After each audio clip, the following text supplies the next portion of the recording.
जब अगर बीच में सुधार हो सकता है तो फिर बाकी सारी चीजों पर या जन्म के बाद मेहनत क्यों करनी? बेस ही पावरफुल बना दो ना। घड़ा जब बन रहा है तभी कुम्हार उसको शेप देता है। एक बार वो पक जाए ना, फिर उसका शेप चेंज नहीं कर सकते। गर्भ संस्कार एक दिन का तंत्र मंत्र यज्ञ या विधि नहीं है। इट इज 1% ऑफ गर्भ संस्कार, आई वुड से। कि जब माता के आहार पे, उसके विचार पे और उसके विहार पे, इन तीनों बातों पे बहुत अच्छे से ध्यान दिया जाए तो हम सही मायने में कह सकते हैं कि हमने गर्भ संस्कार किया। दुनिया तेजी से बदल रही है और इसके साथ इंसान भी बदल रहा है। अपनी आने वाली पीढ़ी को पिछली पीढ़ी से ज्यादा बेहतर और तेजस्वी बनाने का प्रयास हर एक इंसान करता है। इसकी शुरुआत शिशु के जन्म के पहले से ही हो जाती है। पूज्य प्रमुख स्वामी महाराज के कथन को याद करें तो सुधार बीज में होता है, वृक्ष में नहीं। ठीक वैसे ही अगर शिशु को जन्म के पूर्व से ही कुछ शिक्षा देने की शुरुआत की जाए तो इंसान की सबसे बेहतरीन पीढ़ी का निर्माण किया जा सकता है। परिवर्तन के लिए श्रेष्ठ समय गर्भ अवस्था से पहले का और गर्भ अवस्था के दौरान का वक्त है। गर्भ संस्कार भारतीय वैदिक विज्ञान का वह अनमोल उपहार है जिससे माता पिता के इच्छित गुण और संस्कार के अनुसार शिशु को जन्म से पूर्व ही तैयार किया जा सकता है। आज के जमाने की तेजी के साथ अपनी रफ्तार तेज बनाकर गर्भ संस्कार की वही बातें लोगों तक पहुंचाने का प्रयास कर रहे हैं हम। मैजेस्टिक गर्भ संस्कार। मेरे करियर की सबसे पहली शुरुआत हुई थी as a pre primary teacher के, जहाँ पे मैं 3 से लेके 5 साल के बच्चों के कांटेक्ट में आती थी। तो बच्चों को ऑब्जर्व करते एक बात हमेशा से महसूस होती थी कि कुछ स्किल्स, कुछ हैबिट्स बच्चों में इनबिल्ट होती है। तो इस बारे में थोड़ा स्टडी करना स्टार्ट किया कि क्यों ऐसा है। कुछ बच्चों के लिए कोई बात सीखना बहुत आसान है, जबकि वही आसान बात सीखना कुछ बच्चों के लिए बड़ा मुश्किल है।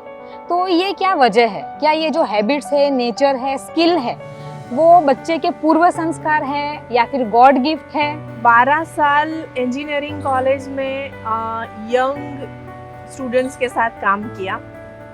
उस टाइम पे काउंसलिंग भी करते थे। काउंसलिंग में पता चला कि बच्चे का जो बिहेवियर है, उसका स्वभाव है, तो कहीं ना कहीं कुछ बच्चों के लिए वो लिमिटेशन था। तो ये आता कहाँ से है? उसकी बिलीफ सिस्टम जो है, उसका स्वभाव है, वो कहाँ से आता है? तो वो मेरे लिए एक रिसर्च का टॉपिक था। पिछले 20-22 सालों से मैं बच्चों की लाइफस्टाइल के साथ कनेक्टेड हूँ। बच्चों के डेवलपमेंट रिलेटेड काफ़ी सारी एक्टिविटीज़ करता आ रहा हूँ और इन 20-22 सालों के अनुभव में काफ़ी बार ये नोटिस किया कि बच्चों की लाइफ में इम्प्रूवमेंट लाने के लिए या उन्हें कुछ अच्छी आदतें सिखानी, अच्छी हैबिट्स डालनी, उनके संस्कार अच्छे करने, ये हर एक माता पिता की चॉइस होती है, इच्छा होती है, पर इतना आसानी से सफलता नहीं मिल पाती। इसका क्या रीज़न है? जैसे जैसे इस विषय पर और गहराई से समझने की कोशिश की, चाइल्ड साइकोलॉजी को समझा, पेरेंटिंग साइकोलॉजी को समझा, तब समझ में आया कि बच्चे स्कूल में जितना सीखते हैं उससे ज़्यादा वो घर पर सीखते हैं। और जब इसे और ज़्यादा गहराई से समझने की कोशिश की तब पता चला कि घर से भी पहले गर्भ से एक स्कूल शुरू हो जाती है। और जब इस सब्जेक्ट को समझने की कोशिश की, इसके रिलेटेड शास्त्रों में जो बातें लिखी है उन्हें समझने की कोशिश की, मॉडर्न रिसर्च को इसके साथ कंपेयर करने की कोशिश की, तो एक अनोखा खजाना जैसे कि आंखों के सामने आ गया हो, ऐसा महसूस हुआ। थोड़ा इस पे स्टडी करना स्टार्ट किया तो समझ में आया कि ये तो प्रेगनेंसी के 9 महीनों के दौरान माता जो एनवायरनमेंट में रही थी, जो एक्टिविटीज़ की थी, जो उसके थॉट्स रहते थे, उन सब का रिफ्लेक्शन है। और बहुत अच्छे से ये बात समझ में आ गई कि अगर हमें एक इमारत को मजबूत बनाना है तो उसका जो फाउंडेशन है वो ये प्रेगनेंसी के 9 महीने होता है। इंसान की बिलीफ सिस्टम वो उसके माता के गर्भ में से उससे मिलनी शुरू होती है और तब रुका नहीं गया, ठहरा नहीं गया। ऐसी फीलिंग आई कि इस विषय को तो शास्त्रों में कैद नहीं होना चाहिए, ये विषय तो दुनिया के हर एक इंसान तक पहुंचना चाहिए ताकि एक अच्छी जनरेशन को हम जन्म दे सके, समाज को सुशिक्षित बना सके और साथ ही साथ कल्चर, संस्कार और अच्छी आदतों से आने वाली जनरेशन को पावरफुल बना सके। मदर के वूम में बच्चे को जो फीलिंग मिली है ना, वो लाइफ लॉन्ग बच्चे के साथ रहेगी, क्योंकि इसी धीरे धीरे जो क्वालिटीज होती है ना, वो धीरे धीरे खिल के बाहर आती है। यूथ की अगर बात करें ना, तो उस टाइम पे करियर को लेके बहुत प्रेशर होता है ना बच्चों पे, तो प्रोफेशनल ट्रेनिंग उनकी चलती है, तो वो बाहर की ट्रेनिंग होती है। But what about internal training? जो इंटरनल ब्यूटी है उसकी, इंटरनल क्वालिटीज है उसकी, वो तो हम चेंज नहीं कर सकते ना। वो उस टाइम पे मुझे पता चला कि ये इंटरनल क्वालिटी फिर कब चेंज कर सकते हैं। तो जब मैंने रिसर्च किया गर्भ संस्कार के बारे में, तब रियलाइज हुआ कि बच्चा जब माँ के गर्भ में होता है तब ये इंटरनल क्वालिटी डिजाइन होना शुरू हो जाती है। घड़ा जब बन रहा है तभी कुम्हार उसको शेप देता है। एक बार वो पक जाए ना, फिर उसका शेप चेंज नहीं कर सकते, राइट। तो सेम वे जब बच्चा मदर के वूम में है, तब जो थॉट्स हम लोग दे रहे हैं, जो उसके विचार, उसकी बिलीफ सिस्टम बन रही है, वो उसके साथ लाइफ लॉन्ग रहेगी और ग्रेजुअली लाइफ के हर एक फेज में उसके बिहेवियर में, उसके स्वभाव में, उसकी पर्सनालिटी में वो दिखेगी। यूएस में एक रिसर्च हुआ था कि ड्यूरिंग प्रेगनेंसी एक पर्टिकुलर म्यूजिक ट्यून बजाई गई और बच्चे का एनालिसिस किया गया। प्रीनेटल क्लिनिक में बच्चे का एनालिसिस किया गया, तो बच्चा रियली टैप कर रहा था मदर्स वूम को जब म्यूजिक बजाया जाता था। तो अब ये तो हुआ ड्यूरिंग प्रेगनेंसी, बच्चा रिएक्ट करता है म्यूजिक सुनने के बाद। आफ्टर डिलीवरी बच्चा जब पैदा हो गया, 2 महीने का हो गया, सेम म्यूजिक ट्यून अगर बजाई गई ना, तो बच्चे ने अच्छे से रिएक्ट किया। अगर और कोई म्यूजिक ट्यून बजाई गई तो बच्चे ने रिएक्ट नहीं किया। दैट मीन्स कि बच्चे ने जो सीन सुना है ना माँ के गर्भ में, वो इवन जन्म के बाद भी वो याद रखता है। जब अगर बीच में सुधार हो सकता है, तो फिर बाकी सारी चीजों पर या जन्म के बाद मेहनत क्यों करनी? बेस ही पावरफुल बना दो ना। और ये बात हमारी एक प्राचीन कहावत से भी मिलती आती है कि अगर आपको इमारत बुलंद करनी है तो आपको उसकी नींव मजबूत बनानी पड़ेगी। और इस विचार ने झंझोड़ कर रख दिया, सोने नहीं दिया। और फिर हमारी जिज्ञासा और बढ़ती रही। हमने चरक संहिता, भृगु संहिता, काश्यप संहिता, मनुस्मृति, सारे ग्रंथों की प्रतों को खोजना शुरू किया, क्योंकि ये पूरा ज्ञान हमारे वैदिक कल्चर की भेंट है। हमारे ऋषि मुनि, वे कोई साधु सन्यासी नहीं थे, वे वैज्ञानिक थे। उन्होंने लाइफ को विज्ञान के तराजू से तोला और उसके आधार पर एक सुख की परिभाषा का निर्माण किया। इंसान कैसा जीवन जिएगा तो वो मानसिक तौर पर और शारीरिक तौर पर, दोनों तौर पर सुखी हो पाएगा। इस प्रकार से उन्होंने शास्त्रों में हमारी लाइफस्टाइल को डिजाइन कर लिखा। और उसी का एक महत्वपूर्ण हिस्सा था जन्म के पहले की लाइफ, मतलब कि गर्भावस्था के दौरान गर्भ की क्या परिस्थिति होती है वगैरह वगैरह। और इस बात का प्रमाण हमें सबसे पहला मिलता है कुंददम वडक्कुनाथ स्वामी टेम्पल, थ्रिसूर से। भारत का ही एक ये जाना माना मंदिर है जिसे यूनेस्को द्वारा वर्ल्ड हेरिटेज साइट के तौर पर घोषित किया गया है। इस मंदिर की खासियत क्या है? तो ये मंदिर 1600 साल पुराना स्ट्रक्चर है और मंदिर की दीवारें जो कि पत्थर से बनी हुई है, पत्थर की इन दीवारों पर पुरुष का स्पर्म, माता का अंडबीज और प्रेगनेंसी के 9 महीनों के दौरान माता के गर्भ में बच्चे की कौन सी आकृति होती है, कौन सा शेप होता है, ये सारी बातें पत्थर में तराशी हुई हैं। और इन सारी बातों को आज के अगर मॉडर्न साइंस से अगर कंपेयर किया जाए, तो मॉडर्न साइंस ने 1895 में पहली बार एक्सरे मशीन की खोज की। मतलब कि 1895 के पहले मॉडर्न साइंस को माता के गर्भ में कैसी आकृति होती है बच्चे की, ये पता ही नहीं था। और हमारे मंदिरों के पास 1600 साल पहले ये प्रमाण है कि कौन सी आकृति कौन से महीने में डेवलप होती है। तो गर्भ संस्कार एक दिन का तंत्र मंत्र यज्ञ या विधि नहीं है। इट इज 1% ऑफ गर्भ संस्कार, आई वुड से। किसी किताब को पढ़ लेना या तो गर्भ संस्कार सब्जेक्ट पे कोई वीडियो को देख लेना, वो भी प्रॉपर गर्भ संस्कार नहीं है। वहां से आपको सिर्फ इंफॉर्मेशन मिलती है, ठीक है। गर्भ संस्कार कोई दवाई नहीं है।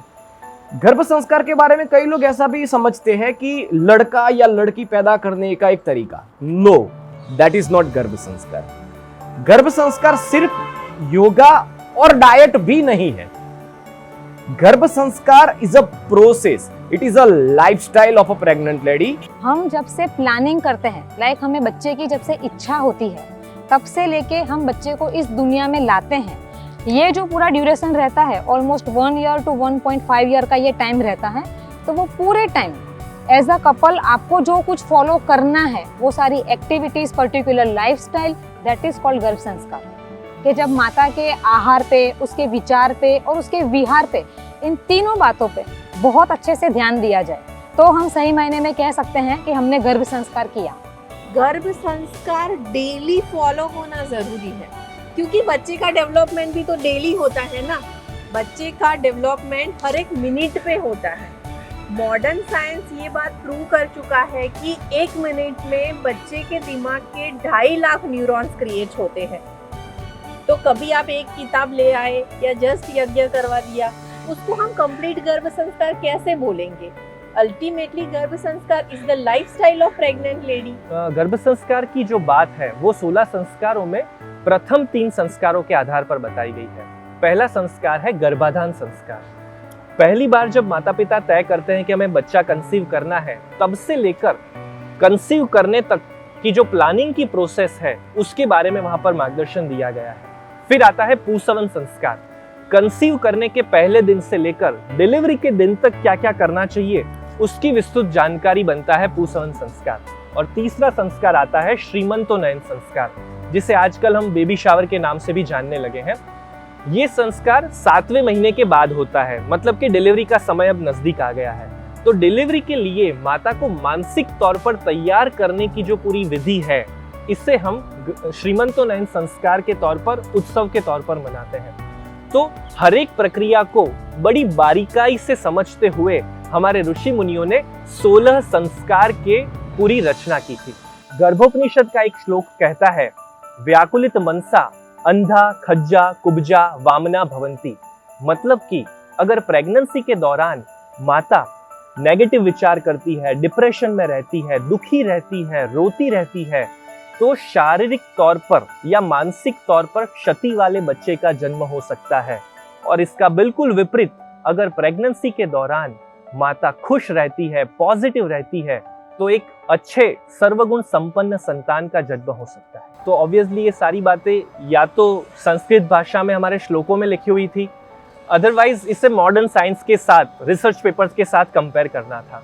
अब नॉर्मली हम रूटीन लाइफ में संस्कृत का इतना उपयोग नहीं करते, तो सबसे पहला जो हमारी टीम को विचार आया वो ये था कि इसे सरल भाषा में शब्दों के द्वारा पुस्तक के फॉर्म में, लोकल लैंग्वेज में प्रस्तुत किया जाए। तो हमने सबसे पहले गर्भ संस्कार टाइटल के साथ एक पुस्तक को प्रकाशित किया, जिसे क्रमशः गुजराती, हिंदी और अंग्रेजी भाषा में लोगों के सामने रखा गया। श्रीमान नरेंद्र मोदी से लेकर बड़े बड़े धर्मगुरुओं ने, डॉक्टर्स ने, राजनेताओं ने इस पुस्तक को बहुत सराहा।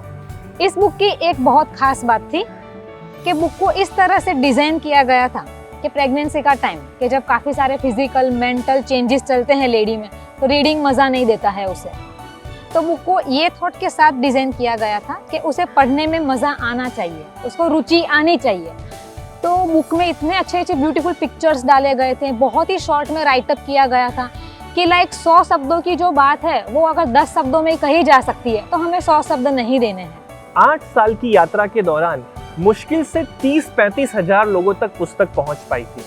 तब हमने रियलाइज किया कि ये योग्य रास्ता नहीं है, क्योंकि नॉर्मली एजुकेशन खत्म होते ही आज की यंग पीढ़ी पुस्तकों से डाइवोर्स ले लेती है, उन्हें पुस्तकें पढ़ना पसंद नहीं होता।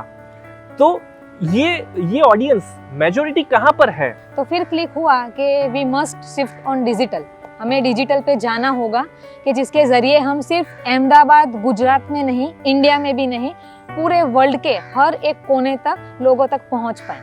इस सब्जेक्ट को पॉपुलर बनाने के लिए, लोगों तक पहुंचाने के लिए, फॉर एग्जाम्पल बुक्स है या ज्यादा से ज्यादा सोशल मीडिया, तो वो इतने पावरफुल और इम्पैक्टफुल नहीं थे subject. So we discuss this topic and we came on a conclusion कि इसको ऐसा कोई सॉल्यूशन दिया जाए कि मॉडर्न जनरेशन को इजी वे में गर्भ संस्कार की पूरी इंफॉर्मेशन दी जाए, उनको पूरा सही से नॉलेज मिले और वो अच्छे से गर्भ संस्कार का पालन कर सके। वहाँ से फिर शुरू हुआ ये हमारा गर्भ संस्कार का पूरा डिजिटल प्लेटफॉर्म, जहाँ पे सबसे पहले एप्लीकेशन बनाया गया था गर्भ संस्कार गुरु करके, कि आप प्रेगनेंसी कंसीव करने का सोचते हैं तब से लेकर और प्रेगनेंसी प्लानिंग के स्टेज तक पहुँचते हैं तब तक आपको क्या क्या केयर करना होता है। टोटली इंफॉर्मेशन हमने प्रोवाइड किया था and no charges for all of that. ना समय का प्रॉब्लम है क्योंकि आप एनी टाइम एनीवेयर गर्भ संस्कार की प्रैक्टिस कर सकते हैं। पर्टिकुलर टाइम पर ही एक्टिविटी करनी पड़ेगी ये बंधन भी नहीं रहा, क्योंकि पूरे दिन के अंदर आप कभी भी कोई भी एक्टिविटी कर सकते हैं। पर्सनलाइज एंड कस्टमाइज होनी चाहिए, आपके प्रेगनेंसी के डे के अनुसार एक्टिविटी होनी चाहिए, और साथ ही साथ आपको बच्चे में जो गुण चाहिए उसके अकॉर्डिंग आपका मटेरियल होना चाहिए। तो वो स्पेसिफिकेशन पर्सनली 1 to 1 करवाना बहुत मुश्किल था हमारे लिए, पर टेक्नोलॉजी के माध्यम से वो भी आसान हो गया। प्लस रोज याद कौन करवाएगा, माता को करना तो है पर घर के काम में बिजी है, ऑफिस में बिजी है, तो वहां पर अगर उन्हें कोई याद करवा दे कि कहानी पढ़ने का समय हो गया, पजल सॉल्व करने का टाइम हो गया, तो वो फीचर भी हमने एप्लीकेशन में डाला कि जहां पर उन्हें कॉन्स्टेंटली रिमाइंडर मिलता रहे। नॉर्मली अगर किसी भी इंसान की पर्सनालिटी को हम लेते हैं ना, तो there are 4 quotient: intelligent quotient, emotional quotient, physical quotient and spiritual and social quotient. तो ये 4 क्वोशंट का डेवलपमेंट हो सके ऐसी एक्टिविटीज करनी रहती है। तो हमारी एप्लीकेशन के कोर्स में हमने 12 एक्टिविटीज सजेस्ट की है। अब ये 12 एक्टिविटीज कोई खुद से भी कर सकता है, बट वहां पे प्रॉब्लम क्या आएगा, अगर आपको खुद से वो एक्टिविटी करनी है तो आपको खुद से जाके इंटरनेट पे सर्च करना पड़ेगा, खुद से हर रोज मटेरियल इकट्ठा करना पड़ेगा, and whatever material you are collecting वो ऑथेंटिक है या नहीं वो कौन वेरीफाई करेगा। सो 12 एक्टिविटी खुद से ढूंढने करना 1-2 दिन कोई कर पाएगा, उसके बाद मोटिवेशन इतना नहीं आएगा। और गर्भ संस्कार का सही इम्पैक्ट और बेनिफिट माता को तभी मिलता है कि अगर ये एक्टिविटीज रेगुलरली करी जाए, जैसे कि योगा आ गया, डाइट आ गया, वहां पे स्पिरिचुअल एक्टिविटीज आ गई। डाइट में डाइटिशियन का इनपुट लेना पड़ेगा आपको, योगा में योगा गुरु का इनपुट लेना पड़ेगा, इवन डाइट में आयुर्वेदा डॉक्टर और गायनेक डॉक्टर का इनपुट भी लेना पड़ेगा। So it is a multi dimensional subject. So what we did actually, हमने 70 से ज्यादा डोमेन एक्सपर्ट्स, जितने योगा एक्सपर्ट्स थे, योगा गुरुज थे, डाइटिशियंस थे, child psychologist, woman psychologist, Ayurveda doctor, gynaec doctor, गर्भ संस्कार के एक्सपर्ट्स, प्रोफेसर्स और टेक्नोक्रेट्स, इन सबको मिलाया, इनको एक प्लेटफॉर्म पे लाए और एक कोर्स डिजाइन किया, सिस्टमैटिक वे में कोर्स बनाया। अब ये कोर्स का पर्पस क्या है पता है, ये कोर्स जो होता है वो प्रेगनेंसी के दिन के अकॉर्डिंग, यानी कि बच्चे का जिस हिसाब से माँ के गर्भ में डेवलपमेंट हो रहा है उसके अकॉर्डिंग, और माता को अपने बच्चे में क्या क्या क्वालिटीज चाहिए उसके अकॉर्डिंग एक्टिविटीज सजेस्ट करेगा कि जो उसके लिए बेस्ट रहेगी। तो यहाँ पे पर्सनलाइज कोर्स हम तैयार करके देते हैं। जो 12 एक्टिविटीज डिजाइन की गई है उनमें से मैं सबसे पहले बात करूँ कि फिजिकल क्वोशंट के लिए, तो फिजिकल क्वोशंट के लिए हमने 2 एक्टिविटीज डाली है। पहली रहती है डाइट, कि जिसमें माता को उसका monthly diet chart along with that हर रोज उसे एक रेसिपी मिलती है। और दूसरी एक्टिविटी है फिजिकल क्वोशंट के लिए योगा एंड प्राणायाम। ये जो प्रेगनेंसी का टाइम है तब काफी सारे लेडी को छोटे मोटे पेन चलते रहते हैं, मूड स्विंग्स होते रहते हैं, तो इन दोनों को कवर करने के लिए है योगा एंड प्राणायाम। अब हम बात करें बच्चे के भावनात्मक विकास के लिए, इमोशनल क्वोशंट, तो उसके लिए एप्लीकेशन में 2 एक्टिविटी है, that is story of the day and biography of the day. Story of the day में हर रोज एक मोरल स्टोरी दी जाती है।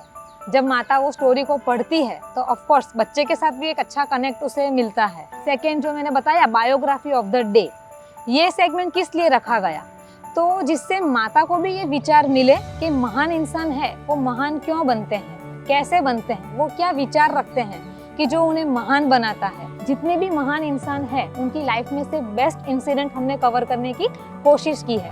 5वीं एक्टिविटी जो सेगमेंट है उसकी बात की जाए स्पिरिचुअल क्वोशंट, उस पर काम करने के लिए एप्लीकेशन में 2 एक्टिविटी है। 1 इज श्लोक साखी कड़ी। हमारे जो सब ऋषि मुनि थे उन्होंने बहुत ही छोटे छोटे श्लोकों में जीवन के बड़े बड़े मर्म समझा दिए थे। संस्कृत है वो सब भाषा की जननी है, और जब हम संस्कृत प्रोनाउन करते हैं तो ऑफ कोर्स हमारे प्रोनाउंसिएशन भी क्लियर होते हैं, और बच्चा है उसकी जो लैंग्वेज की सीखने की जो कैपेसिटी है वो भी डेवलप होती है। तो इस विचार से संस्कृत के श्लोक उनके मीनिंग के साथ दिए गए हैं और साखी कड़ी दी गई है। दूसरा सेगमेंट है गर्भ सत्संग, जहाँ पे गीता, महाभारत, रामायण, हमारे जो भी वेद, उपनिषद, उन सब के सार को हमने बहुत ही शॉर्ट में राइटअप करके दिया है। उनका सार इतनी आसानी से 1 पेज राइटअप में हमने प्रोवाइड किया है कि माता को वो पढ़ना बोरिंग भी ना लगे और ये जो हमारे जो भी एशियन टाइम के हमारे सारे शास्त्र थे उसका ज्ञान भी माता और बच्चे दोनों तक पहुँचे। बच्चे का मानसिक विकास अच्छे तरीके से हो सके उसके लिए, तो इसके लिए एप्लीकेशन में ब्रेन एक्टिविटी करके एक रखा है जिसमें हर रोज उन्हें पजल्स, रिडल्स ये सब प्रोवाइड किया जाता है। माता की और गर्भ की रक्षा हो उसके लिए डेली प्रार्थना करनी चाहिए। तो एप्लीकेशन में प्रार्थना करके एक एक्टिविटी रखी गई है जहां माता को हर रोज प्रार्थना प्रोवाइड की जाती है। दूसरा कि ये टाइम जो हमने बताया कि बच्चे का 80% ब्रेन डेवलपमेंट ये 9 महीनों में हो जाता है, तो माता को बच्चे को हर रोज अच्छे पॉजिटिव इनपुट्स देने चाहिए जिसे हम कहते हैं पॉजिटिव अफर्मेशंस, राइट। तो इसके लिए गर्भ संवाद जो कि सबसे इम्पोर्टेंट सेगमेंट है जहाँ पे माता पिता गर्भ पे हाथ रख के बच्चे से बात करते हैं। तो एप्लीकेशन में 50+ ऐसे गर्भ संवाद दिए गए हैं। उसके बाद एक्टिविटी ऑफ द डे में हर रोज माता को कोई इनोवेटिव बच्चे के लिए कुछ वो गिफ्ट बना के स्टोर करे, आर्टिस्टिक एक्टिविटी ये सब प्रोवाइड किया जाता है। ये एक्टिविटी देने के पीछे का कारण ये है कि माता थोड़ा सा बिजी रहे ताकि उसका ध्यान मुझे पैर में दर्द हो रहा है, मुझे कमर में दर्द हो रहा है उधर ना जाए और वो अपने आप को एक्टिविटी में इंडल्ज कर दे, राइट। फिर है वीडियो ऑफ द डे करके। ये क्यों दिया गया है कि आज के ज़माने में हर किसी को नाटक देखना, मूवी देखना बड़ा पसंद है, तो हर रोज़ ऐसा एक अच्छा वीडियो दिया जाता है वीडियो ऑफ द डे करके, जो माता उसे एंजॉय कर सकती है। और सबसे लास्ट जो सबसे ब्यूटीफुल सेगमेंट है एप्लीकेशन का, दैट इज प्यारी माँ, डियर मॉम, इस नाम से एक सेगमेंट है।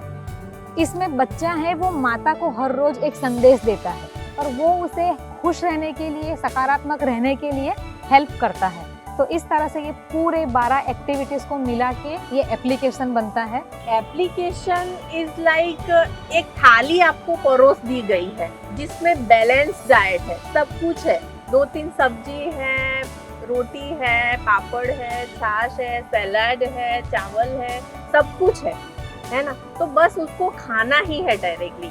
बिफोर द एप्लीकेशन ऐसा कुछ डायरेक्टली अवेलेबल नहीं था, लोगों को ढूंढना पड़ता था। तो इस तरीके से छोटी छोटी बातों का ध्यान रखते हुए इस पूरे कोर्स को तराशा गया है ताकि हर एक माता पिता प्रेगनेंसी के दौरान गर्भ संस्कार को प्रॉपर तरीके से फॉलो कर सके। पिछले 15 साल से हम समाज को बेहतर बनाने में वर्कशॉप एवं पुस्तक के माध्यम से अपना योगदान दे रहे हैं और पिछले 3 वर्ष से 7 लाख से भी अधिक माता पिता ने गर्भ संस्कार गुरु मोबाइल ऐप से जुड़कर अपने आने वाले कल को सुनहरा बनाया है।